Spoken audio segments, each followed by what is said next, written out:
We arrived in Ho Chi Minh City 2 days before beginning our Gate 1 travel tour to Vietnam. Exploring the city on our own, we walked past the Independence Palace and decided to go in.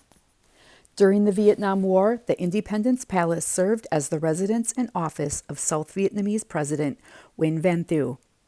We had no idea what it would cost to enter, as we're still getting used to the conversion rate. The palace admission was 40,000, and we didn't even know what that meant, but it ended up being about $1.63 US. So the middle floors of the building were staterooms designed to impress visiting dignitaries and government officials. The room, decorated in red, had red velvet furniture with crystal chandeliers, and it was ready to receive dignitaries and other guests of the president. Richard Nixon and Henry Kissinger had been visitors. Imagine the events that had gone through the building and people who had stayed at the palace. This room is the vice president's reception room. The palace's external stone latticework surrounded its upper second floor, allowing the corridors, halls, and rooms to have natural lighting. So there were wall plaques written in English that would tell you what the rooms were and what you were viewing. Next, we'll view several private living quarters for the president and his family. This long room was the president's closet. The bedrooms were very large and had their own sitting room. I can imagine Gilligan's Island playing on that television. These rooms looked like no one had touched them since 1975, and they gave a really good feel for what life probably was like in the palace. So when we saw the bathroom, I was really surprised at the color of the fixtures. They're yellow. So just being able to wander the palace on your own makes it feel as if you really had gone back in time. There were metal security door panels in the bedroom areas. That little padlock was not what I would have expected. It wasn't a coincidence that the top floors had an escape route with a rooftop helipad. The rooftop features the helicopter landing area and an observation deck that offered a panoramic view of Ho Chi Minh City. There was always a helicopter in place and ready for the president's use. The UH-1 helicopter, known as the Huey, was deployed for use in Vietnam from 1962 onward.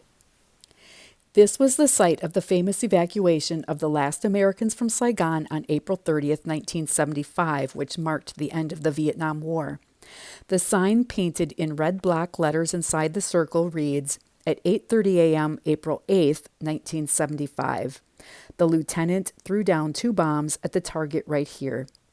The inscription commemorates a bombing by the communists of the former South Vietnamese President Palace during the war. This was only about 3 weeks before the end of the war. It was so unreal to imagine that we were where those events had taken place. So next we saw this sign that said HAM or bunker. And at first we weren't sure if it was for tourists, but we figured that it was open, so we give it a quick look. And wow, what a surprise. In the basement are the stark corridors and windowless offices of the war rooms. This is the command center, which is protected by a concrete wall built to be able to withstand a 500-kilogram blast. This was the Intelligence Coordination Center at the time, and it had maps that provided an overview of ongoing military operations.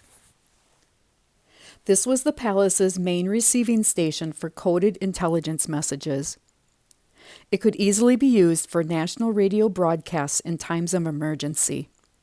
It could accommodate 41 members of the staff whose job it was to maintain contact with troops in the field, as well as communicate with overseas embassies and diplomatic missions. This was the President's Situation Room.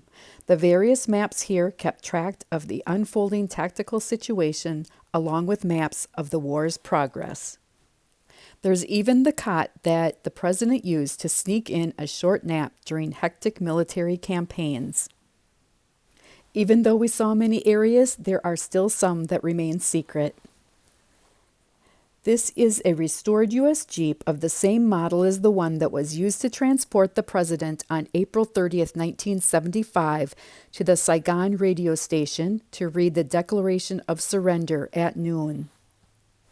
The Mercedes-Benz manufactured in West Germany in the 1960s was among the many vehicles used by the president. It was one of the trophies captured during the liberation of Vietnam on April 30th, 1975 at 9:10 a.m.